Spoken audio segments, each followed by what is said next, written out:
റോഷൻ തിരുവല്ല എന്ന ഇൻസ്റ്റഗ്രാം താരം ഏകദേശം 1,00,000-നും 3,50,000-നും ഇടയ്ക്ക് ഫോളോവേഴ്സ് ഉണ്ട്. ഒരു കൊള്ളക്കാരനാണെന്ന് ഇപ്പോഴാണ് എല്ലാവർക്കും മനസ്സിലായത്. റോഷൻ തിരുവല്ല എന്ന റോഷൻ വർഗീസ് 29 വയസ്സുള്ള ആള് കേരളത്തിലും തമിഴ്നാട്ടിലും മറ്റ് സ്റ്റേറ്റുകളിലുമായി 22ഓളം കൊള്ള നടത്തിയ കേസിലെ പ്രതിയാണ്. റോഷൻ തിരുവല്ല എന്ന വ്യക്തിയാണ് ഇതെന്ന് ആർക്കും അറിയില്ല. അദ്ദേഹം ഈ കഴിഞ്ഞ ദിവസം തൃശ്ശൂരിലെ 2.5 കിലോ സ്വർണം അടിച്ചു മാറ്റിയ കേസിലെ പ്രതിയാണ്. ആ കൊള്ളസംഘത്തിൽ ലീഡറാണ് റോഷൻ വർഗീസ് എന്ന തിരുവല്ലക്കാരൻ. തിരുവല്ല തിരുമൂലപുരത്താണ് ഇദ്ദേഹത്തിന്റെ വീട്. ഇദ്ദേഹത്തിനെ കഴിഞ്ഞ ദിവസം പോലീസ് അറസ്റ്റ് ചെയ്തു. അദ്ദേഹത്തിന്റെ കൂടെ ഷിജോ വർഗീസ് എന്ന തിരുവല്ലക്കാരൻ മാങ്കുളത്തിൽ ഉള്ള ആളുണ്ട്. അതുപോലെ തൃശ്ശൂരുള്ള സിദ്ദിഖ് എന്ന 26 വയസ്സുകാരൻ, നെല്ലായിലുള്ള നിശാന്ത്, കയ്പമംഗലത്തുള്ള തൃശ്ശൂർ നിഖിൽനാഥ് 36 വയസ്സ്. ഇവര് 5 പേരെ ഇപ്പം പോലീസ് അറസ്റ്റ് ചെയ്തിരിക്കുന്നു.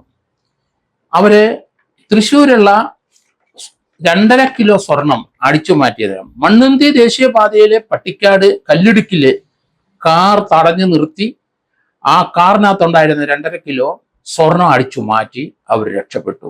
ഇത് അവിടുത്തെ പോലീസ്, തൃശ്ശൂർ സിറ്റി പോലീസ് അന്വേഷിച്ച് ഇപ്പം ആ കൾപ്രിറ്റ് മറ്റാരുമല്ല, റോഷൻ തിരുവല്ല എന്ന ഇൻസ്റ്റഗ്രാമില് സജീവമായി നിൽക്കുന്ന വ്യക്തിയാണ്. അയാളാണ് തിരുവല്ല തിരുമൂലപുരം ചിറപ്പാട്ടിൽ റോഷൻ വർഗീസ് എന്ന വ്യക്തി. ഏകദേശം 22ഓളം കേസുകൾ കേരളത്തിലും തമിഴ്നാട്ടിലും കർണാടകയിലായിട്ടുണ്ട്. കൊള്ളയാണ് മെയിനായിട്ടുള്ള ആ ഗാങ്ങിന്റെ പരിപാടികൾ. കേരളത്തിലെ പല സ്ഥലത്തും ഇതുപോലെയുള്ള സ്വർണം തട്ടിയെടുക്കുന്ന ആ കൊള്ള സംഘത്തിലെ ഏറ്റവും ലീഡറാണ് ഈ സോഷ്യൽ മീഡിയയിൽ അല്ലെങ്കിൽ ഇൻസ്റ്റഗ്രാമിൽ സ്ഥിരമായി വരുന്ന ആൾക്കാർ. നമ്മുടെ നാട്ടിലുള്ള പല കുട്ടികളും ഇയാളുടെ ഫോളോവേഴ്സാണ്. കാരണം ഇയാള് കൂടുതൽ റീലുകൾ കാണിക്കുന്നതെല്ലാം വാഹനമാണ്. അദ്ദേഹം ഒരു വാഹനത്തിന്റെ പുറത്ത് ഇരിക്കുന്നത് തന്നെ ഒരു പടം എന്നാണ് സാധാരണഗതിയിൽ ആ ഇൻസ്റ്റഗ്രാമിൽ പോസ്റ്റ് ചെയ്യുന്നത്. അതുപോലെ തന്നെ കേരളത്തിലുള്ള പല കുട്ടികളും ഈ വാഹനമായിട്ട് ബന്ധപ്പെട്ട് അത് ഭ്രാന്തളങ്ങി നടക്കുന്ന 2 വീലറും അല്ലെങ്കിൽ 4 വീലറുമായിട്ടുള്ള വെഹിക്കിള്, ഇതിന്റെ പല രീതിയിലുള്ള അഭ്യാസ പ്രകടനങ്ങളൊക്കെ ഇൻസ്റ്റഗ്രാമിൽ കാണിക്കുന്ന വ്യക്തിയാണ് റോഷൻ തിരുവല്ല എന്ന വ്യക്തി.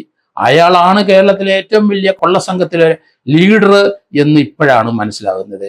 അയാളുമായിട്ട് ബന്ധപ്പെട്ട് തിരുവല്ലയിലെ തന്നെയുള്ള മുൻ DYFI പ്രവർത്തകന്റെ ഷാഹുൽ ഹമീദ് എന്നയാളുടെ കാർ ഇയാൾ ഉപയോഗിച്ചു എന്ന് പോലീസ് കണ്ടെത്തിയിട്ടുണ്ട്. ഏതായാലും സോഷ്യൽ മീഡിയയിൽ വരുന്ന പലരും ക്രിമിനൽ മൈൻഡുള്ള ആൾക്കാരും ക്രിമിനൽ പ്രവർത്തനം നടത്തുന്നവരുമാണെന്ന് ഇതിൽ നിന്ന് നമുക്ക് മനസ്സിലായി. ഏതായാലും റോഷൻ വർഗീസിനെ ഏകദേശം 30 വയസ്സുള്ള ഇയാളെ പോലീസ് അറസ്റ്റ് ചെയ്ത് കഴിഞ്ഞു. ഇയാളുടെ കൂടെയുള്ള പങ്കെടുത്ത 4-5 പേരെ അറസ്റ്റ് ചെയ്തു. ഇനി 4 പേരെ കൂടെ അറസ്റ്റ് ചെയ്യാനുണ്ട് എന്നാണ് ഇപ്പം മനസ്സിലാകുന്നത്.